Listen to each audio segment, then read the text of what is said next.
Interview assez singulière. Un peu dans la pénombre. Parce que c'est dans les cheveux. Mhm, Je mhm. stresse du coup. Tu demandes combien de temps? Alors j'ai déjà démarré, donc rebonsoir tout le monde. Alors là on est toujours en direct du studio de Canal. Désolé, j'ai pas pu finir pardon, les infos puisqu'on a eu une coupure d'électricité inopinée, hein, n'est-il pas? Ça n'a pas l'habitude de se produire, mais en tout cas là on s'est fait avoir sévère. Mais j'avais une très importante interview à réaliser ce soir et donc on va passer sur un format assez singulier. Mais je dis bonsoir à Maître Juan Branco. Bonsoir, merci de m'inviter dans ce beau studio plongé dans la pénombre. Désolé, franchement désolé pour les conditions d'accueil. C'est la faute des syndicats, qu'est-ce que vous voulez? Non mais solidarité dans la lutte évidemment avec tous ceux qui sont engagés pour les droits des Guadeloupéens et des Français en général. Alors, votre passage ici en Guadeloupe est motivé par l'affaire dite des grands frères. Donc, les arrestations sont survenues le 17 janvier dernier. Ça fait un peu plus d'un an. Dites-nous, comment avez-vous eu vent de cette affaire et pourquoi l'avez-vous prise en main? Et qui vous défendait?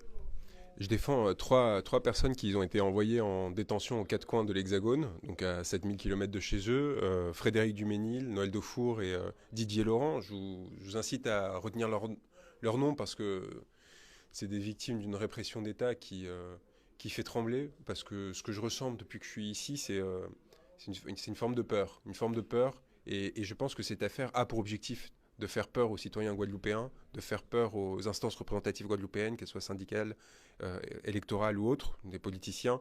Et il y a une forme d'intimidation de la part de l'État et notamment de Paris qui a pour objectif de laver l'affront des révoltes de 2021, de fin 2021. Et ça devrait inquiéter parce que dans un contexte avec la chlordécone, etc., où justement l'État frémit à l'idée que des mobilisations reprennent et qu'on remette en question le statu quo, qu'une identification arrive avec ces personnes. Donc on essaie de faire oublier leur nom, on essaie de faire taire leur affaire et je vous incite vraiment à les porter, à les répéter, à les écrire partout de façon à montrer à tous ceux qui se montrent lâches, qui ne parlent pas, qui n'osent pas nous rencontrer parfois tellement ils ont peur. Je pense à des personnes qui se reconnaîtront, avec qui on était censé avoir des interactions et qui au dernier moment se disent que peut-être que ce ne serait pas une bonne idée. Qu'il y a là des gens qui sont battus pour le droit des Guadeloupéens, pour le droit des Antillais en général, et qui sont retrouvés dispatchés aux quatre coins de l'Hexagone sans aucune raison en détention provisoire pour faire payer en fait le peuple dans son entier. Donc, pour vous, il y aurait une espèce d'omerta autour de cette affaire. Il ne faut pas en parler. Mais bien sûr, il y a une omerta organisée. Il y a une intention en fait. D'un côté, c'est paradoxal parce que d'un côté, on veut faire exemple. C'est-à-dire, on prend des corps comme ça. Ça, c'est une pratique qui est très coloniale. Vous voyez, on en prend un, on le met là. À l'époque, on fouettait. Aujourd'hui, on humilie, on l'arrache au leurre. Moi, j'ai un client, un de mes clients. Il a deux enfants de 1 an et demi et 3 ans. Ça fait plus d'1 an qu'il est arrêté et détenu à Moulins-Isère. Donc, pour ceux qui connaissent la géographie française, ils ne savent pas où c'est parce que c'est au milieu de nulle part en France. C'est un endroit par ailleurs qui a de la valeur, hein, qui a une histoire extraordinaire. Mais je veux dire, on a fait exprès de l'envoyer au plus loin, non seulement de la Guadeloupe, mais aussi de Paris, de façon à ce qu'il soit quasiment impossible pour ses familles de venir le voir, de façon à ce que ce soit très compliqué d'organiser sa défense. Et je pense que c'est quelque chose qui devrait révolter les gens, parce que par ailleurs, c'est des gens qui n'ont rien fait, qui ne sont en rien responsables de ce qui a pu se passer pendant cette période. Et d'ailleurs, ils ne sont même pas forcément accusés des faits les plus graves, que ce soit les tirs ou quoi que ce soit. On a essayé de monter une affaire, si je me permets en 2 secondes, hein, on a essayé de prétendre qu'ils avaient tenté d'escroquer les élus, parce qu'ils ont été sollicités par ces derniers au moment où la crise commençait à exploser. Il y a des instructions de Paris. Le Cornu lui-même dit les élus doivent s'impliquer. Pourquoi ils ne s'impliquent pas? Comment on a besoin d'eux pour tranquilliser la situation? Donc des élus sollicitent ce qu'on appelle des grands frères, mais c'est-à-dire des médiateurs sociaux, des gens qui présentent aucune difficulté, mais qui ont une certaine influence sur la jeunesse. Ils leur disent réunissons-nous, parlons-nous, dites-nous c'est quoi le problème aujourd'hui avec la jeunesse, qu'est-ce qu'on peut faire? Il y a des chantiers d'insertion qui ont été annoncés, l'Elysée va peut-être investir, etc. Et ils commencent à discuter. Le préfet est informé pendant ces réunions par les élus qui l'appellent pour dire voilà comment ça avance. Il dit merci, je transmets à Paris. Et là, bam, au moment où une nouvelle réunion devait intervenir, on les arrête, on les envoie en garde à vue. Et puis après, on les projette très très loin. Sachez que l'affaire a été dépaysée. C'est-à-dire que les magistrats de Guadeloupe n'ont même pas le courage de s'occuper de cette affaire. Ils en sont à la refiler. Pardonnez-moi, c'est un peu vulgaire comme terme, mais ils la refilent à la Martinique. Pour en mode, voilà, on va prendre de la distance, comme ça, nous, on est tranquille. Tout ça pour faire plaisir à Paris. Il y a quelques personnes qui ont été nommées à Paris qui Le sont... parquet a dit en fait qu'il n'était pas compétent, qu'il n'était pas à même de gérer cette affaire, tellement elle était énorme. Ouais, ce qui est énorme, en fait, c'est l'incompétence de l'État qui a amené à la crise à la fois de novembre 2021 et par ailleurs aux décisions qui ont été prises pendant cette période contre les populations. C'est ça qui est énorme. Le reste, que la population réagisse, essaye de faire signaler son mécontentement, on s'étonne en fait l'inverse. On s'étonne de l'inverse. On s'étonne qu'il n'y ait pas des mobilisations plus violentes et une rancœur plus importante quand on sait à quel point on a détruit la santé des Guadeloupéens. On en revient à la chlordécone et les eaux sur des centaines d'années. C'est-à-dire que on est quand même sur une situation d'oppression qui devient inacceptable. Et en retour, on se retrouve avec quoi? Avec l'État qui tente de faire la leçon en essayant de prendre là quelques boucs émissaires, quelques corps sacrificiels. Tout ça pourquoi? Pour faire plaisir à Paris. Et je vais vous dire, en fait, c'est quoi l'objectif de cette affaire? C'est d'avoir un procès symbole. C'est de pouvoir dire, on va juger les événements de fin 2021. Et donc, on prend 4 personnes, pas les plus dangereuses. Ah, on va pas toucher au syndicat. Ah, on va pas. Vous voyez, on reste là au niveau de la rue. On reste sur des gens dont on se dit ils sont moins protégés, Ils ont le bon profil, ouais, qui ont potentiellement bon profil, mais pour certains, Frédéric Duménil, pas de casier, médiateur social, parfaitement inséré, toute sa vie en fait, il a passé à essayer de résoudre des conflits, à faire baisser la délinquance. Donc, enfin, il y a eu des erreurs énormes hein, et manifestes, mais du coup, ça, ils ont du mal à le reconnaître. Pourquoi ils ont du mal à le reconnaître? Parce que derrière, en fait, ce serait révélé toute la mécanique qu'ils ont mis en place pour faire plaisir à quelques hauts fonctionnaires, à quelques politiciens en mal de notoriété. Je pense à Monsieur Lecornu, ministre des Outre-mer, qui à l'époque, au moment des événements, en fait, vous commenciez à voir paraître dans la presse des petits portraits bien flatteurs en mode c'est peut-être le nouveau Premier ministre de Macron si Macron est réélu en 2022. Donc lui, il est sur son petit nuage, il se prépare à son petit plan de carrière. C'est la personne la plus incompétente et fade que j'ai jamais rencontrée, mais justement, ça changerait pas grand-chose en termes de continuité dans les premiers ministres qu'a choisi Emmanuel Macron. Donc il avait le profil parfait. Et on se retrouve en fait avec une sorte de petite montée comme ça d'adrénaline et bam, les événements en Guadeloupe. Donc là, qu'est-ce qu'il faut faire? Il faut régler le problème au plus vite. Et il a la chance de quoi? Il a la chance d'avoir comme DIRCAB, ou la malchance aux Outre-mer, un ancien préfet de Guadeloupe, Monsieur Gustin, qui lui dit attendez, vous inquiétez pas, moi je connais ça, je vais vous trouver une solution. Et là, il fabrique le petit dossier bien ficelé. Ils savent qu'il ne faut pas taper trop haut, ils savent qu'il ne faut pas taper trop bas. Ils prennent les personnes qui sont potentiellement les plus vulnérables, au sens où c'est clairement pas des gens qui vont avoir les structures pour les soutenir et pour réenflammer la Guadeloupe afin de s'assurer de leur liberté. Et voilà. Et ils lancent la machine et ils détruisent les vies d'hommes arbitrairement comme ça. Et évidemment, la conséquence, c'est quoi? C'est que tout le monde commence à trembler. Parce que si on peut arrêter quelqu'un comme Duménil, qui n'a pas de casier, qui n'a jamais rien fait de mal, où il n'y a rien au dossier, qui a une vie parfaitement familiale, intégrée, etc., c'est-à-dire que n'importe qui peut tomber. Et donc tout le monde commence à se regarder en charnier. Et c'est pour ça que je vous dis, depuis que je suis arrivé, je sens la peur. Je sens la peur auprès des personnes que je rencontre, parfois de très haut niveau, parfois des personnes qui ont une aura extraordinaire, qui ont une reconnaissance extraordinaire, qui sont présentées comme des personnes qui luttent depuis des années au plus haut niveau. Et ben, je sens qu'ils tremblent tellement qu'ils ont parfois peur de nous rencontrer. Et là, je me dis, il y a quand même un problème parce que en fait, on est en train de se soumettre à une forme de rapport d'oppression, de domination de la part de l'État, qui fait écho, encore une fois, non pas une forme de colonialisme, évidemment, on n'en est pas là, heureusement, mais quand même, il y a des relents, des réflexes comme ça qu'on voit souvent dans ces dispositifs-là. Alors quand on vous entend parler, vous parlez de dossiers vides. Bon, c'est des explications qu'on a déjà eues de la part d'autres avocats il y a quelques mois. Euh, Comment peut-on maintenir sous mandat de dépôt, donc en prison, plusieurs hommes avec un dossier vide? Bienvenue en 2023 dans la justice française, mon ami. Je vous recommande vraiment, c'est vraiment mon souhait le plus cher, à quiconque veuille, en étant innocent, préserver une tranquillité, ne jamais être confronté à la justice. D'ailleurs, que ce soit en tant que victime ou en tant qu'accusé, parce qu'on est sur un système qui est complètement défaillant, qui fonctionne encore avec des méthodes qui ont été inspirées du Moyen-Âge, enfin qui proviennent du Moyen-Âge, de l'Inquisition et compagnie, qui ont évidemment été largement ajustées, mais avec toujours cette même logique de l'aveu, de la recherche de la vérité, jusqu'au point où en fait la contrainte, la détention provisoire va peut-être finir par faire arracher quelque chose au corps que l'on a mis dans cette situation de détention, ainsi de suite. Donc quelque chose de très éloigné des formes de justice traditionnelles qu'on pourrait trouver beaucoup plus douces, où justement on essaye de refaire société. Non, là on est sur la violence, sur la répression, sur une forme de rapport de force un peu masculiniste, viriliste comme ça, où on va essayer d'arracher à l'autre quelque chose. Et donc, évidemment, là-dessus, avec toutes les absences de garantie d'indépendance qui existent sur l'appareil judiciaire aujourd'hui, parce que les carrières des magistrats dépendent de l'autorité politique, parce que les parquets sont sous la tutelle directe du ministère de la Justice, donc évidemment, parce que, en particulier, c'est très important, dans les Outre-mer et dans les Antilles, il y a un lien beaucoup plus serré de tutelle de la part de l'autorité politique sur les hauts fonctionnaires. Et donc, à partir de là, évidemment, la capacité à construire ou déconstruire, selon que l'on veuille ou pas régler ses comptes, des dossiers faits sur mesure contre des personnes en question. Après, la question n'est pas de savoir tant s'il y aura condamnation ou pas à la fin. C'est est-ce qu'on est prêt à accepter une pré-condamnation avec plus d'1 an déjà de détention provisoire sur des fondements qui ne le justifient absolument pas. Est-ce que la procédure, est-ce qu'on peut dire que l'enquête est terminée et que la procédure va suivre son cours ou bien... Moi, je pense qu'on peut dire que l'enquête n'a jamais commencé, parce que moi, j'attends qu'on aille chercher les personnes qui ont tiré sur d'autres personnes pendant cette période, les braquages et compagnie, tout ça. Alors là, ça n'intéresse pas du tout le juge. Hein. Là, ce qu'il cherche, c'est à savoir s'il y a eu une tentative d'extorsion contre des élus. Mais vous vous rendez compte, en fait, c'est-à-dire, on vous sollicite pour vous dire, écoutez, venez, on va créer des programmes d'insertion, donc des programmes officiels de l'État. Et derrière, on vous arrête en vous disant « Ah, mais en fait, vous avez tenté d'extorquer ceux qui vous ont sollicité pour vous proposer des... » C'est ça, aujourd'hui, hein, ce qui est en train de se passer. Les élus ont témoigné. Les élus ont témoigné.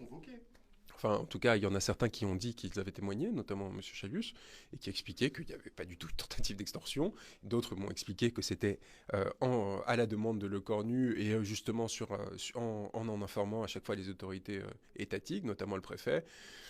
Je pense que, évidemment, c'est dérangeant de l'admettre. Et donc, c'est là aussi, moi, je ne suis pas d'accord avec la stratégie qui est suivie par l'ensemble de ces acteurs dits institutionnels qui font vivre la société guadeloupéenne, qui parfois sont très critiqués parce qu'on considère qu'ils vivent aux dépens de la société, mais qu'importe, en tout cas, qui font partie intégrante de la Guadeloupe, qui sont guadeloupéens. Vous voyez, ce n'est pas des représentants de l'État. Là, je parle des élus, des syndicalistes et compagnie, des gens qui sont plongés au sein de cette société. Ces gens-là, on a l'impression qu'ils ont peur. On a l'impression qu'ils se disent, bon, tant que c'est eux, tant que c'est ceux qui sont aujourd'hui, nous, ça va aller. Et du coup, on ne va pas trop bouger, on va pas... Alors par contre, quand c'est Monsieur Divrand, là, ça commence à monter. Et, voyez, et donc la question, c'est comment ça se fait que ces gens-là, à un moment, n'ont pas un sentiment de justice un peu plus général et ils disent, non mais attendez, il y a des gens qui sont injustement en prison, on se mobilise, qu'importe que les risques que ça nous fera prendre, etc. Cette peur, moi, c'est quelque chose qui en tout cas, qui n'est pas dans mon ADN. Cette idée de se dire, et pourtant je sens qu'on prend des risques en venant ici, que mes confrères et consoeurs qui se battent sur ce dossier à nos côtés, et on est beaucoup, on est vraiment beaucoup, et je tiens à saluer ceux qui sont engagés, notamment consoeur Lorenza Bourjac, maître Jeanne Artensui, c'est des gens qui sont vraiment en fait dans cette impliqués vraiment au plus haut niveau, enfin au plus haut niveau de leur âme pour sortir ces personnes-là. Eux, ils prennent des risques énormes. Parce que eux, justement, ils ne sont pas protégés par des partis, ils ne sont pas protégés par des syndicats et compagnie. Ils n'ont que leur robe, et pourtant, ils sont là aux côtés de ces pères de famille. Et à côté, ce qu'on voit, c'est un désert institutionnel où ceux qui, pour le coup, ont des protections qui devraient leur permettre de s'impliquer, de demander justice, etc., chat perché, on reste dans notre coin. Et donc, il y a une sorte de concours de lâcheté généralisé. Les magistrats font la même chose, et on se retrouve dans une situation qui, encore une fois, à mon sens, est complètement inacceptable. Je reviens sur le dossier vide. Certaines accusations avaient été formulées. Est-ce que effectivement le parquet a des preuves à l'encontre des personnes qui sont toujours détenues? Je ne peux pas vous parler du dossier du fond. Je suis tenu par le secret d'instruction du fond. C'est-à-dire, je ne peux pas vous dire, rentrer dans le détail, mais en substance, c'est ridicule. C'est vraiment quelque chose. En fait, encore une fois, ce qui est important de dire, c'est qu'on essaie de les prendre sur la marge des événements. Vous voyez, ces événements qui ont été quand même cardinaux à l'échelle de la Guadeloupe. Depuis 2009, on n'avait pas vu ça, et probablement c'était beaucoup plus important qu'en 2009 en termes d'ampleur. Et si on doit remonter, c'est peut-être sur 40-50 ans qu'il n'y a pas eu justement une tentative de judiciarisation d'un mouvement social en Guadeloupe. Et on se retrouve sur des gens... Ils ne cherchent pas les principaux responsables. Ils ne cherchent pas les principaux responsables parce qu'ils savent très bien que s'ils vont sur les principaux responsables, c'est toute l'île qui va s'enflammer. Vous voyez, parce qu'on n'acceptera pas qu'on touche eux. Et donc, ils prennent des têtes de Turcs un peu anonymes et ils se disent, mais voilà, comme ça, Paris sera content. Parce qu'on aura fait quelque chose pour Paris, et puis sur l'île, ça ira. En fait, les gens ne vont pas trop protester parce qu'ils n'étaient peut-être pas si connus que d'autres. Et donc, c'est en fait, ils construisent autour de ça, et donc ils prennent des petits bouts de ficelle, ils les mettent ensemble les uns à côté des autres, mais ça permet ni de faire la vérité sur ce qui s'est passé pendant cette période, et encore une fois, mais quelle que soit notre position sur ce qui s'est passé. Vous voyez que vous ayez été du côté de ceux qui râlaient, qui n'en pouvaient plus parce qu'ils étaient bloqués, parce qu'ils avaient du mal à s'alimenter, et ainsi de suite, ou qui ne pouvaient pas aller travailler, ça avait des conséquences extraordinaires, ou du côté de ceux qui étaient très contents qu'enfin la jeunesse se mobilise pour essayer de se faire entendre à la fois sur ces problématiques sociales et sur les questions sanitaires. Qu'importe, dans tous les cas, vous auriez envie qu'il y ait une vérité qui émerge. qu'il y a un procès ou en effet une confrontation où il y a l'État qui dit vous êtes coupable d'eux et derrière une défense qui dit eh bien non, ils avaient le droit, ils étaient légitimes. Eh bien là, c'est pas du tout ce qu'on essaie de faire. On essaie de dire ah mais là vous étiez à tel endroit donc peut-être que du coup ça crée cette petite infraction, je sais pas quoi. Et donc quelque part, c'est presque plus important que ce soit vrai ou pas. Qu'ils aient en effet peut-être à un moment débordé un peu sur un point qui est secondaire. La question, c'est qu'ils ne sont pas à la place qu'on devrait leur donner. Et c'est un peu un tort de la justice quand elle est politisée. Les magistrats sont assez attachés à leur indépendance. Vous voyez, ils n'aiment pas qu'on leur donne des instructions. Par contre, si on les oriente quelque part, si on les met à une place, là, ils vont accepter le truc. Moi, j'ai eu ça, là, j'étais avocat de victime pendant le procès de l'attentat de Nice, en 2016. Vous vous souvenez, ce camion fou qui a déroulé sur la promenade des Anglais. Il y avait deux procédures. Je la fais très courte, mais ça vous permet de comprendre comment ça fonctionne. Une procédure sur responsabilité de l'État. Comment ça se fait qu'il n'y avait pas de plomb en béton pour empêcher un 19 tonnes d'accélérer jusqu'à 70 km/h. Imaginez-vous le temps qu'il faut pour arriver à cette vitesse lorsque vous avez un camion de cette taille, tout ça en écrasant des gens sur 1,5 km.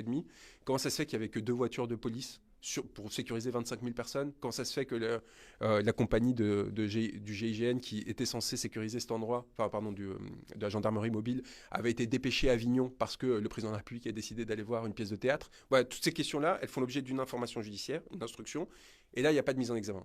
Il n'y a pas de détention, il n'y a que des témoins assistés. Donc le directeur de cabinet du préfet qui a décidé de ne pas poser les plombs en béton, témoin assisté, on ne va pas quand même mettre en examen cette personne-là. Et donc du coup, qu'est-ce que ça crée? Une frustration énorme chez les victimes. Chez les plus de 1000 parties civiles, qui ont, enfin, les 86 morts quand même, je veux dire, enfin, c'est comme des enfants, etc., des images atroces. Donc du coup, une colère qui monte. Et comment est-ce que vous régulez la colère? Vous faites un faux procès, un procès Potemkin. Clairement, on l'a vu au cours du procès, la personne qui a provoqué cette tuerie de masse, c'est quelqu'un qui avait envie de réussir son suicide. Il a fait un truc à la Germanwings, vous voyez, c'est-à-dire de ce pilote qui avait craché son avion sur... C'était quelqu'un qui était complètement fou, psychotique, et qui a décidé en fait de créer tout un système pour tout seul, en gros, provoquer cet attentat. Mais oui, mais donc du coup, en fait, ça ne permet pas de faire un procès vu qu'il est mort. Donc ce qu'on va faire, c'est qu'on va aller voir celui avec qui il a pris un café à tel moment, celui-là, on va lui dire, allez, toi, t'as la bonne tête, boum, tu pars en détention provisoire, et après on fait un procès, et on fait mine qu'en fait, et on finit par, même si on sait très bien que t'étais pas complice, on crée cette infraction qui s'appelle association de malfaiteurs en vue de deux. Les actes préparatoires, ça consiste à se prendre un selfie. Il y en a un, pour vous donner un exemple, il y en a un, il fait un doigt d'honneur, et sur la photo, et le parquet m'a dit, ah oui, mais peut-être que c'était un signe d'allégeance à Daesh, même si c'est l'index et pas le doigt d'honneur, et qu'il a voulu le cacher parce qu'il savait qu'en fait, non mais, enfin, vous voyez, on est sur du... Et donc des procédures comme ça, vous en voyez souvent en France, quand vous avez besoin de, en fait, satisfaire la demande de justice, mais que vous n'avez pas envie de sanctionner les vrais responsables et que vous n'avez pas envie de régler le problème qui a provoqué tout ça, que vous n'avez pas envie de débattre sur pourquoi est-ce qu'on était allé bombarder en Irak et compagnie, et toutes les causes originelles, par ailleurs, de notre confrontation avec Daesh. Et donc, là, on est sur une situation similaire. On veut contourner le problème, mais il faut quand même livrer des têtes à Paris, il faut quand même donner l'impression qu'on a traité la situation, il faut quand même intimider les gens. Boum, on prend quelques... Et puis finalement, est-ce que c'est grave, les vies de ces quelques personnes? C'est ça la logique. C'est ça la logique et c'est ça qu'on essaie. Donc c'est pour ça, Frédéric Duménil, Noël Defour, Didier Laurent, ne les oubliez pas. C'est des noms qui doivent être portés par la population, à mon sens, parce que c'est des personnes qui sont en train d'être sacrifiées en leur nom.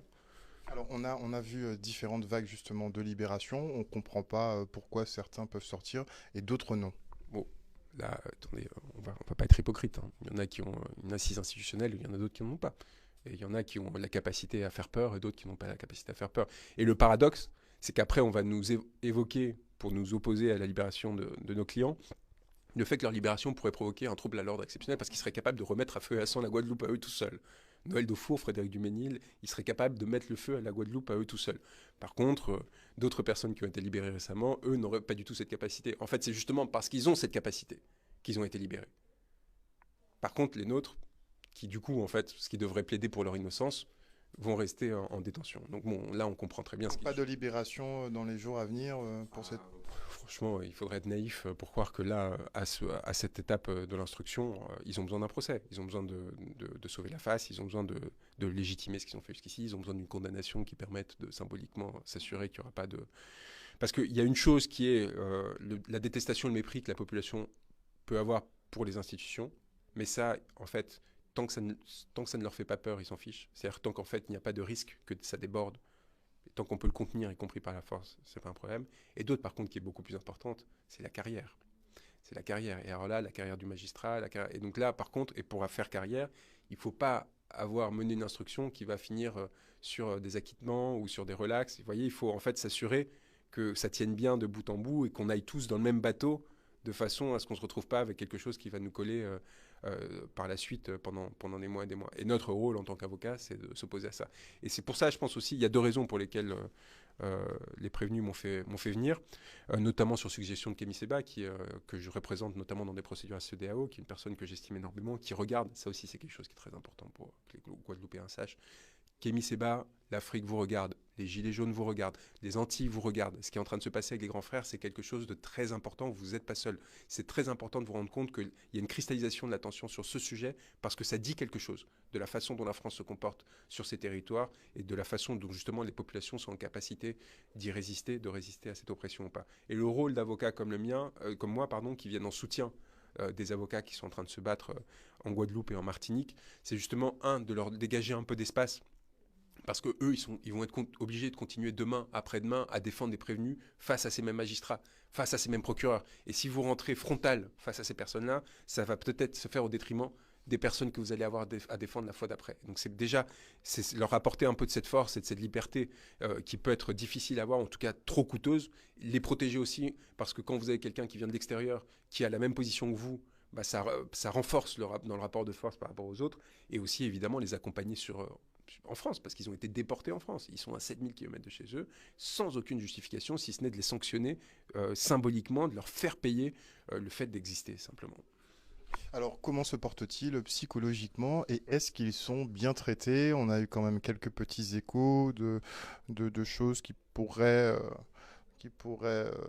Ah non, mais on est en plein délire. Enfin, je veux dire, bon, déjà, on nous les envoie aux quatre coins de l'Hexagone pour qu'on puisse pas s'organiser pour faire une défense qui soit un peu solide. Donc, on va de Paris à Beauvais, de Paris à Moulins-les-Heures. Donc, 4 heures de voiture, parce qu'évidemment, vous pouvez pas y aller en train parce qu'il y a quasiment plus de train, parce qu'il y a quasiment plus de service public. Enfin, vous voyez la logique en fait, mais vous voyez, qui crée des effets cumulatifs, en fait. C'est là où on voit quand même la puissance et la gravité de ce qui s'est passé ces 30 dernières années en France. Derrière, ils nous donnent pas de permis de communiquer. Donc pour les appeler, donc pour essayer de compenser. Derrière, du coup, ils retrouvent un téléphone portable dans leur cellule. Bah oui, enfin, ils essayent de parler à ses enfants parfois, et du coup, ils essayent d'en faire une raison pour les mettre en difficulté. Et le plus grave dans tout ça, ce qui s'est passé, et on se retrouve avec Didier Laurent à l'isolement complet. On se retrouve avec Frédéric Duménil qui était escorte 3, donc qui a été fouillé à nu plusieurs dizaines de fois. Là aussi, le rapport au corps, vous voyez, et notamment le rapport au corps antillais. Cette façon d'humiliation, vous voyez, à nu, à chaque visite, à chaque transfert, etc. Quand il était transféré pour aller à l'hôpital, le GIGN escorte du GIGN. Enfin, vous vous rendez compte, on est à ce niveau-là, parce qu'ils ont confondu le nom de son groupe de musique avec un gang criminel. Enfin, genre, on rentre dans des trucs qui sont quand même dystopiques, vraiment dystopiques, et qui ne devraient pas tant faire peur que de provoquer une indignation et une volonté, en fait, de faire face à ça et de dire on arrête, on ne se permet pas de faire ça à des corps frères, à des personnes qui ont été là pour nous, à nos côtés, qui ont été là pour nous protéger, qui n'étaient pas différents de nous et que l'on a pris tout simplement pour nous intimider. Donc d'un côté, c'est scabreux, c'est sale, et ça a pour but de salir, d'intimider, etc. Et de l'autre, il ne faut pas le regarder, il ne faut pas se laisser accabler par ça, il faut se dire au contraire, en fait, comment est-ce qu'on fait de ça un moyen de mobilisation et de lutte. Oui, mais psychologiquement. Et donc, du coup, c'est ce que je dis notamment à Frédéric quand je le vois à Beauvais. Je dis ne vous laissez pas abattre et rendez-vous compte que vous êtes en train de construire quelque chose. Mais par contre, pour que cette parole soit vraie, il faut qu'en effet la société guadeloupéenne trouve la force dans ses ressorts pour leur permettre de rebondir. Vous voyez, il faut qu'il y ait cette chose qui fasse qu'eux sachent que de là où ils sont, même si c'est à des milliers de kilomètres, même s'ils sont entourés de neige, comme c'est le cas aujourd'hui de Noël Dufour, il faut qu'ils sachent que la société guadeloupéenne est en train de se préparer pour les réaccueillir, pour les protéger, pour les couvrir et pour les défendre. Donc Noël Dufour va bien aussi?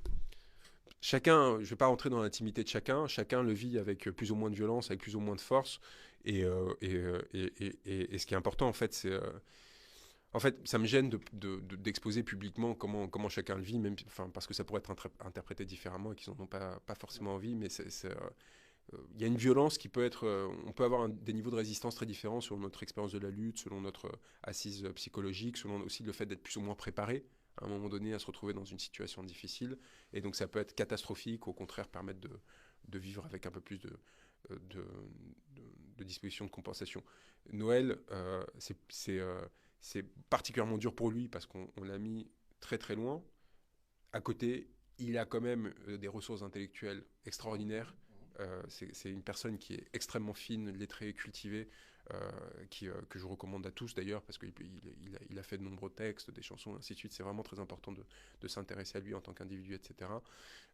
Donc voilà, il a cet équilibre, il essaie de trouver cet équilibre-là et de vivre ça avec, voilà, avec l'appui aussi de ses proches qui ont été très seuls quand même pendant une période. Et ça, j'en veux quand même beaucoup aux institutionnels qui ont pas été à leur côté et qui n'ont pas été à leur côté, qui ne sont pas rendus compte d'à quel point c'est épuisant de se battre pour continuer à faire entendre leur cause.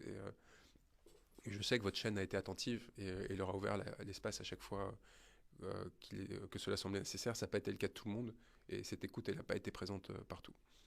Est-ce qu'on peut dire que le scénario a bien été ficelé et que bon, les boucs émissaires font bien office de boucs émissaires? Oui, mais c'est quand même nul. Enfin, pardonnez-moi. C'est-à-dire que c'est exactement d'ailleurs ce qui s'est passé avec le procès de l'attentat de Nice. Il y avait personne. Ça n'intéressait personne parce que tout le monde a tout de suite compris qu'en fait tout ça c'était une façade. Tout le monde a compris et donc ils en sont arrivés même à un point en fait où ils ont demandé au public de pas être dans la salle d'audience parce qu'ils disaient oui mais c'est pour pas perturber les parties civiles, etc. Donc il y avait plus de citoyens. Vous voyez, parce que déjà maintenant sur le procès terrorisme il n'y a plus de jurés, donc il n'y a plus de citoyens qui jugent. Il n'y a que des magistrats professionnels, des avocats du côté des parties civiles qui étaient payés parfois, ils ont gagné jusqu'à 2 millions d'euros sur les 4 mois par l'État, parce qu'il y a une façon d'acheter le silence. Vous voyez, de ne pas porter la parole trop violemment, parce qu'en fait, vous pouviez accumuler les parties civiles, donc du coup, vous alliez récupérer les cousins, les frères, vous voyez, vous grandissiez, et pendant que vous faisiez votre secrétariat, très bien, et du coup, dans la salle, il n'y avait que les parties civiles qui essayaient d'obtenir des réponses qu'elles ne trouvaient pas, et les journalistes. Et par contre, les citoyens qui voulaient assister au débat, ils étaient relégués dans une autre salle par visioconférence, alors qu'il n'y avait aucune justification, parce que c'était vide. Le procès était à Paris, alors que les événements ont eu lieu à Nice, donc ils ne pouvaient pas rester là pendant 4 mois, il a duré 4 mois. Enfin, tout était... Donc, en fait, la capacité à faire scène de la part de l'État, de toute façon, est en train de se dégrader. Et là, on va le voir aussi, donc la puissance, à force d'instrumentalisation, la puissance du rituel judiciaire s'effrite. Et ça, c'est quelque chose qu'on voit très bien. C'est pour ça qu'en fait, plus vous envoyez les gens en prison, plus il va y avoir de récidives en général. Parce qu'il y a un moment donné où le poids symbolique, la violence symbolique de la sanction, l'humiliation qui consiste à te juger, etc., s'effrite. Et donc là, c'est ce à quoi on est en train de confronter, à force de se décrédibiliser, de prendre les personnes à côté de là où ils devraient être, et bien on se retrouve dans une situation qui ne produit plus d'effet.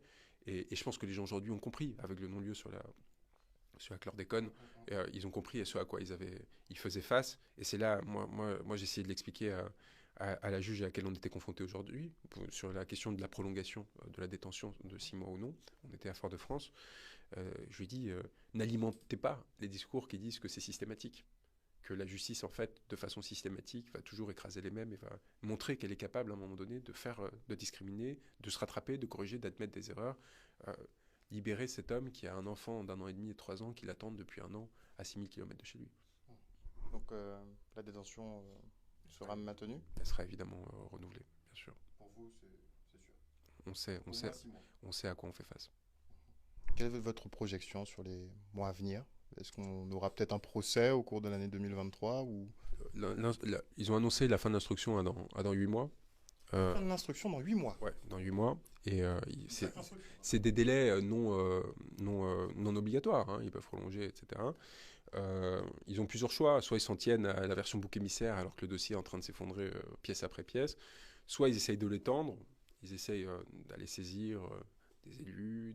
On a vu qu'il y a eu des interpellations par la suite, des personnes qui ont été déférées justement en Martinique. On a vu des convocations d'élus aussi, donc ça en fait partie. Ils sont en train, je pense, d'essayer de trouver un équilibre entre faire peur et éventuellement, à un moment donné, trouver un bouc émissaire ou quelqu'un qui fera l'exemple, peut-être d'une façon un peu plus puissante. Et vous voyez, en fait, c'est comme des pédaliers. Vous voyez, vous ajustez selon la réaction du corps social, selon en fait les résultats que vous obtenez, vous poussez un peu plus ou vous réduisez un peu plus la violence que vous allez infliger. Et en fait, on est dans une situation comme celle-ci où là, très clairement, par exemple, la chlordécone, ça a joué contre nous. Parce qu'en fait, leur idée, c'est de se dire, OK, on ne va pas les libérer au moment où la population risque de se révolter. Mais alors, on a envie de leur dire, mais attendez, agissez plutôt pour qu'elle ne se révolte pas. Plutôt que, enfin, on est quand même sur le monde à l'envers. Faites le nécessaire pour que la population se sente protégée, qu'elle ne soit pas empoisonnée pour 700 ans, qu'elle ait des solutions, qu'on trouve les coupables, les responsables, que ce soit au sein de l'État, que ce soit au sein des grandes familles qui ont profité de cette exploitation. Faites-leur payer, créer des dispositifs indemnitaires, arrêtez avec ces doubles discours qui prétendent que la prévalence des cancers de la prostate serait liée à une sorte de génotype avec des discours en fait qui sont racistes. Enfin, vous voyez, la sous-jacence raciste qui consiste à dire ah oui, mais l'antillais, s'il meurt plutôt que les autres, c'est parce qu'il a quelque chose en lui différent. En fait, il y a quelque chose en lui qui, quelque part, est pourri.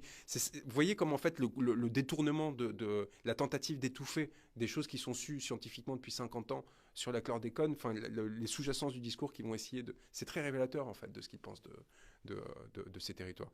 Et donc, tout ça, en fait, on essaie de leur dire, mais soyez raisonnables, en fait, parce que c'est dans votre intérêt. On n'est pas en train... Là, c'est même pas dans l'intérêt de nos clients. C'est pour, en tant que système politique, judiciaire, etc. Vous avez intérêt à créer ce dialogue, à créer ce discours.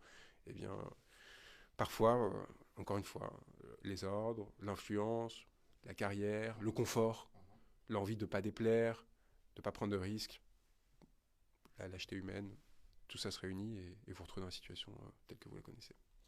Si on est dans une affaire politisée, est-ce qu'il ne faudra pas attendre un changement de gouvernement pour voir un début de justice? Elle n'est pas politisée, elle est, à mon sens, hein, elle est politique au sens le plus profond du terme, c'est-à-dire qu'on n'est même pas sur une question, vous voyez, un camp contre l'autre ou compagnie, c'est vraiment les structures profondes qui gouvernent nos territoires qui sont en jeu. Et en fait, on est sur des frottements de tectonique des plaques qui font qu'en fait, voilà, au milieu d'entre elles, se retrouve Noël Dufour, se retrouve Frédéric Duménil, se retrouve Didier Laurent, prisonniers de ces violences, de la même façon que les victimes de la chlordécone, des violences policières et ainsi, des violences politiques, parce que je préfère les appeler comme ça, la plupart étant justement le fruit d'instructions politiques, on l'a vu notamment pendant les Gilets jaunes, et les forces de l'ordre étant des exécutants d'une volonté, plutôt que des forces autonomes. Ça aussi, c'est une façon très facile de déresponsabiliser les politiciens. Ça, c'est un autre débat.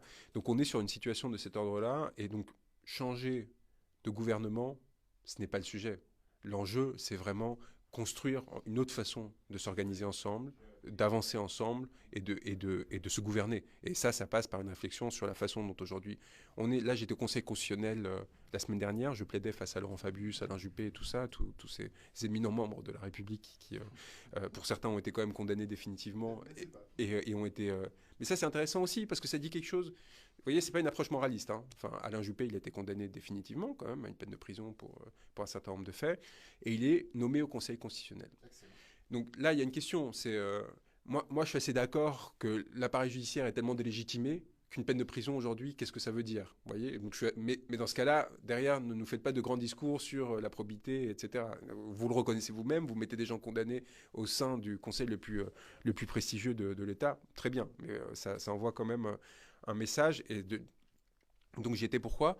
Pour plaider l'annulation des élections législatives et d'une élection en particulier sur le fondement de l'abstention. 85% d'abstention sur cette circonscription qui était celle d'Amérique latine, mais en Guadeloupe, on était sur des taux quasiment identiques à 80%. Ça veut dire quoi un député? Enfin, c'est quoi la valeur politique d'un député qui n'est même pas élu par un cinquième du corps électoral, auquel vous retranchez 10% qui sont allés à l'opposant, donc vous vous retrouvez avec 10%, vous retranchez les nuls, les blancs, vous vous retrouvez avec 3%. On est sur du ridicule consumé, ça montre que les gens ne sont plus en adhésion à ce système, que ce système n'est plus représentatif, commence à manquer lourdement de sources de légitimité. Donc me dire, est-ce qu'un gouvernement, moi je dirais, mais attendez, avant de penser droite-gauche, tel parti contre tel autre, commençons à réfléchir sur pourquoi est-ce que le dégoût est si profond aujourd'hui sur la façon dont sont organisées les choses dans le pays. Et donc j'ai demandé au Conseil constitutionnel de dire, fixer un seuil. À partir de tant de pourcents, enfin, on réfléchit ensemble, on réorganise, on fait une constitution, on fait ce qu'on veut, mais enfin, on continue pas sur cette... bon, évidemment, vous imaginez bien que la réaction n'était pas des plus excitées, mais pour vous dire qu'en fait, voilà, il y a quand même un embranchement, une crise qui est quand même beaucoup plus générale. Là, on nous coupe l'électricité sur la question des retraites. On aurait aimé qu'ils le fassent au moment des Gilets jaunes, on aurait aimé qu'on le fasse au moment de certaines révoltes. Il faut aussi à un moment sortir des confrontations institutionnalisées, vous voyez, classiques, où on se pense... Pourquoi la manifestation était un enjeu important politiquement parlant? Parce qu'elle était le préalable d'une révolution. C'était, on marche pacifiquement, on est plusieurs centaines de milliers, et la prochaine fois, si tu nous entends pas, cette fois on sera un peu plus méchant, et la fois d'après, si on manifeste pour manifester, enfin sans se rappeler que ça s'inscrit dans une dynamique de rapport de force et qui exige parfois de faire une révolution, bah, ça n'a plus aucun intérêt. Ça permet On à... a un gouvernement qui éteint, Mais parce qu'il est la face à des, révolution. face à des instances syndicales, etc., qui n'ont pas qui ont perdu ce lien avec leur origine. Et au pourquoi de gestes comme celui de la manifestation. Vous voyez, enfin, qui ne comprennent pas que la manifestation en soi, évidemment, ça ne va rien changer. Évidemment qu'Emmanuel Macron, aujourd'hui, il peut rester à Barcelone en disant oui, bon, on va continuer avec détermination, merci beaucoup les cocos, rentrez chez vous, tout va bien. Si vous n'êtes pas dans un rapport de force beaucoup plus solide, et surtout si vous le faites de façon parcellaire à chaque fois sur des intérêts particuliers. On sait que les retraites, il y a quand même une grande partie de la population qui a tiré une croix dessus depuis longtemps. Vous voyez, enfin, je veux dire, par contre, les gilets jaunes, c'était quelque chose qui aurait pu toucher tout le monde et qui justement récupérait, remettait au centre du politique les gens les plus précaires et ainsi de suite. On a eu la répression la plus violente de tous les On a temps. eu la répression et à ce moment-là, les syndicats n'ont pas été à nos côtés. Vous voyez, à ce moment-là, pourquoi? Parce que du coup, ils n'avaient pas forcément leur place. Et donc là, pareil, là aujourd'hui, on se retrouve dans une situation où peut-être qu'ils devraient réfléchir au fait d'être un peu plus intégrants et que tous les gens qui n'ont pas la chance d'avoir un CDI, pas la chance d'être institutionnalisés ou d'être dans des entreprises, en fait, ils ont aussi besoin de gens pour les aider et qui s'étendent à ça et qui se joignent à des forces plus larges pour notamment sauver ces... Parce qu'on ne compte pas sauver Daufour, Laurent et Duménil pour les sauver. Enfin, vous voyez, c'est la première étape d'une reconstruction. C'est une fois cette victoire acquise, c'est comment est-ce qu'à partir de là, on commence à réfléchir à ce qui s'est passé et on reconstruit quelque chose de différent à leur côté avec eux, ou en tout cas à partir de la réflexion qu'ils nous ont permis de mener. Ça, c'est quelque chose évidemment d'essentiel. J'en parlais avec Christophe Détinger, je ne sais pas si vous savez, c'est le boxeur Gilet jaune qui avait fait reculer les forces de l'ordre sur le pont, voilà, qui est mon client, que je défends pour essayer de l'aider à récupérer sa cagnotte qui avait été... Parce qu'il y a voilà, il y a des milliers de citoyens qui avaient essayé c'est de se faire incroyable ça récupérer. quand même, effectivement. Là, on Fait est une en appel. cagnotte. Ouais. Là, on est en appel pour justement l'arracher. On espère réussir à la récupérer, mais en première instance, c'était pas nous et il s'était fait sortir. Et Détinger, moi, je lui disais, vous avez été essentiel. Et c'est pas pour ça qu'on veut faire de vous demain le prochain président de la République ou ministre. C'est pas le sujet. Mais en fait, votre geste, il est bien plus profondément politique que des carrières à la Gabriel Attal ou à Sébastien Lecornu qui passent 30 ans à grenouiller dans des ministères, dans les ordres de la République et aller de dîner mondain en dîner mondain pour essayer de se faire mousser et qui à aucun moment vont avoir un geste qui va dire ou incarner quelque chose. Et ça se voit à leur visage d'ailleurs. Ces gens en fait ne portent rien. Ne portent rien. Et donc, par contre, quelqu'un comme Détinger, tout de suite, bam, tout le monde s'est reconnu dedans. Et j'imagine que les autorités politiques, elles ont un peu peur, les autorités judiciaires aussi, qu'on commence à se reconnaître chez ses grands frères, qu'on commence à se dire tiens, ce visage il me dit quelque chose, tiens, ce visage il me ressemble, tiens, cette personne en fait elle a fait quelque chose que j'admire et que j'aimerais imiter.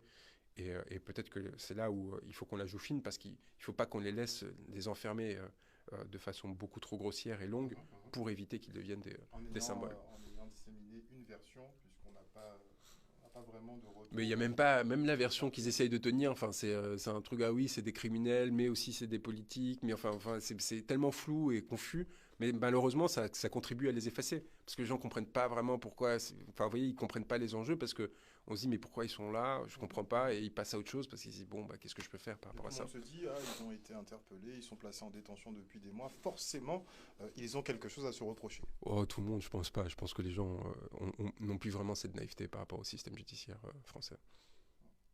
Merci beaucoup en tout cas, Maître Juan Branco, d'avoir répondu à nos questions. Et si vous avez un dernier message à adresser à la Guadeloupe, ce serait... Vive la lutte et courage à tous.